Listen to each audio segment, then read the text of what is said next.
Hello guys, welcome to Pakistani real reaction. तो कैसे हैं आप सब? उम्मीद है आप सब बढ़िया होंगे और मजे में होंगे। मेरा नाम है मुदस्सिर, मैं हूं मुबशिर। सो गाइस, पाकिस्तान के खिलाफ भारत ने पलटा ऐसा खेल कि यूएसए भी हो गया हैरान।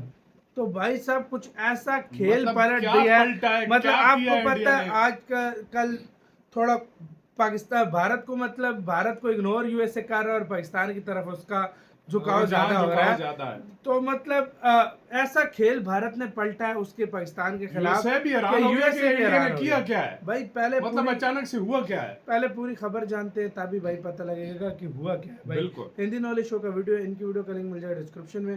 प्लीज इनका चैनल लाजमी सब्सक्राइब करना। देखते हैं भाई सीन क्या हुआ है। काउंटडाउन करते हैं 3 2 1 एंड स्टार्ट। ऑपरेशन सिंदूर में जब भी कराची पर हमले की खबर आती थी या बात आती थी तो हमेशा यही कहा जाता था कि भारतीय सेना का जंगी बेड़ा पहुंच चुका है, कराची पर कभी भी अटैक कर सकता है। हालांकि वो खबरें पूरी तरीके से सही नहीं थी, लेकिन बाद में भारतीय नौसेनाओं के जो कमांडर थे, डीजीएमओ थे, उन्होंने बताया था कि हमारी नौसेना पूरी तरीके से तैयार थी और कभी भी हमें ऑर्डर मिलता हम अटैक करते कराची और उसके आसपास के इलाकों पर। यही भारत के लिए कमजोरी बना। आप कहोगे कि इसमें कमजोरी की क्या बात है, तो वही मैं आपको विस्तार से बताता हूं। देखिए, ऑपरेशन सिंदूर का और फायदा हो या ना हो, एक फायदा हमें जरूर मिला। पाकिस्तान के खिलाफ हम कहां मजबूत हैं और कहां हमारी कमजोरियां हैं जो हमें आने वाले समय में नुकसान पहुंचा सकती है, और उन कमजोरी पर भारत एक एक करके काम कर रहा है।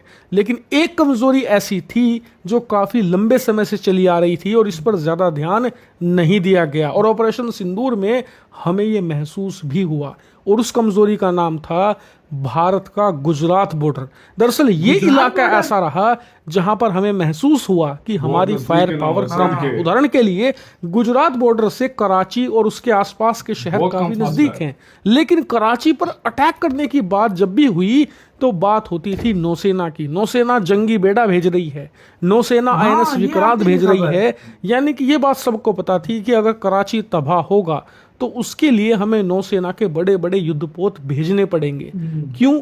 क्योंकि गुजरात में जो हमारा लैंड बॉर्डर है वहां पर हमारी फायर पावर उतनी अच्छी नहीं है, हमारी वहां पर अटैक करने की क्षमता उतनी शानदार नहीं थी। वरना गुजरात तो बहुत करीब पड़ता है कराची से, मुश्किल से 200-250 किलोमीटर का डिस्टेंस है।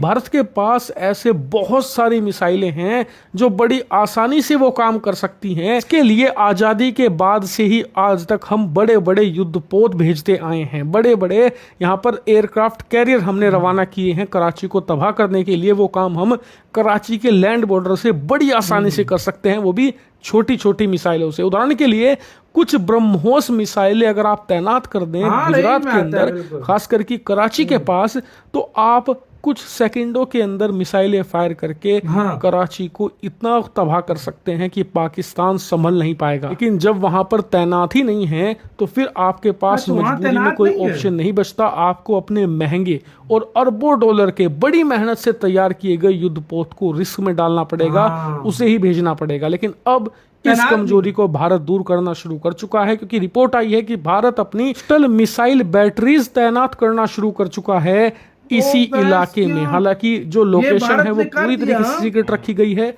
लेकिन ये पता लगा है कि कराची टारगेट है और उसी के लिहाज से मिसाइलें इतनी दूरी पर तैनात की गई है कि कराची और उसके आसपास का इलाका हमारी छोटी छोटी मिसाइलों के भी रेंज में आ जाए। खास करके जो हमारी ब्रह्मोस मिसाइल है उसकी रेंज में पूरा कराची तो आता ही है, खास करके उसके आगे के इलाके भी इसकी रेंज में आ जाएंगे। नहीं, बताया ये भी जा रहा है कि कोस्टल मिसाइल बैटरीज में हम सिर्फ ब्रह्मोस ही नहीं, कुछ ऐसी खास मिसाइलें भी तैनात कर रहे हैं जो कहीं और भी पाकिस्तान में टारगेट कर सकती हैं। वो है बलूचिस्तान। आप कहोगे बलूचिस्तान क्यों? क्योंकि पाकिस्तान की सेना ने भारतीय मिसाइलों से डरकर कुछ ऐसे एयरबेस हैं और यहाँ तक कि नौसेना के भी बेस हैं जो बलूचिस्तान में बना रखे हैं, ताकि भारतीय मिसाइलों की रेंज से वो दूर रहे, खास करके ब्रह्मोस जैसी मिसाइलों की रेंज से।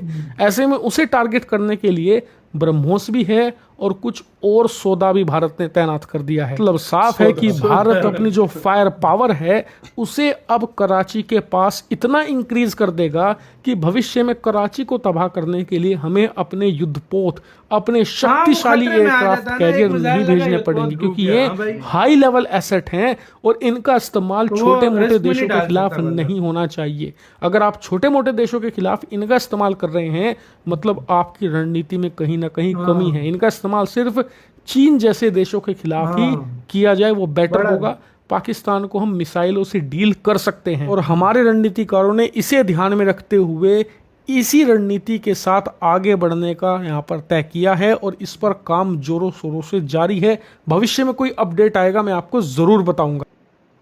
इसी के साथ हुई वीडियो खत्म। मतलब पाकिस्तान के कराची हो गया, गुजरात हो गया, ये नजदीक पाकिस्तान का जो कराची है उसको टारगेट करने का फुल प्लान भारत ने बनाया हुआ है। फुल भाई हाँ, ये खबर आती थी, अक्सर फेक खबरें थी, लेकिन ये बात है जो भारत की जो नेवी थी वो रेडी थी, वो ऑर्डर का वेट कर रही थी। अटैक किया भी नहीं था, ऑपरेशन सिंदूर स्टार्ट भी नहीं हुआ था, तो एयरक्राफ्ट कैरियर आ गया था। इतनी भी झूठी खबरें आई थी कि लाहौर के समंदर में जो बंदरगाह उड़ा दी है। भाई लाहौर में समंदर ही नहीं था, तो मतलब मीडिया पे भरोसा नहीं किया जा सकता। इतना झूठ भाई मीडिया ने फैलाया था दोनों तरफ, इंडिया में भी और पाकिस्तान में भी। लेकिन ये है कि ये नेवी ने इस पे खुद कंफर्मेशन भारत की थी कि हम ऑर्डर का वेट कर रहे थे। मतलब लेकिन ये भी बात है कि वाकई वो युद्धपोत देखो यार, इकट्ठे मिसाइल हैं तो वो जाहिर बात है एक आधा लग गया युद्धपोत गया, तो भाई रिस्क में तो भाई वो डाल नहीं सकता था भारत उसको। तो भाई अभी फाइनली उसका तोड़ जो गुजरात वाली साइड था, ब्रह्मोस उधर लग गई, तो समझ भाई ब्रह्मोस को रोकना मुमकिन है भाई। अभी तो और वो सौदे लगाए हैं, सही बात है, और भी सौदे जिनको बोला है उसका नाम नहीं बताया गया।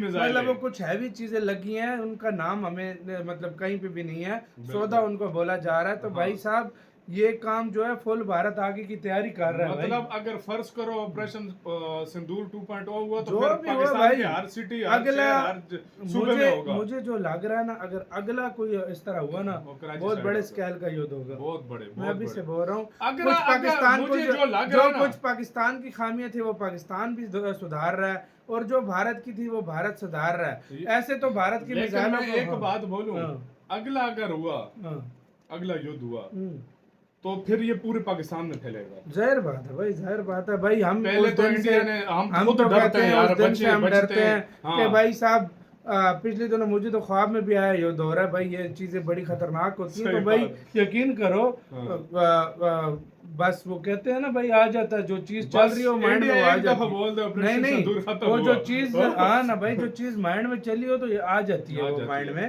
ख्वाब में भी आ जाती है। तो भाई साहब ये जो सीन है ना यार, ख्वाब में क्यों नहीं आने, हमारे ऊपर से मिसाइलें गई है तो फिर ख्वाब में आना ही है। जाहिर बात है, ड्रोन श्रोन जो थे, सही बात है भाई काम खराब है। तो भाई साहब ये इसको हम कभी भी नहीं प्रमोट करेंगे।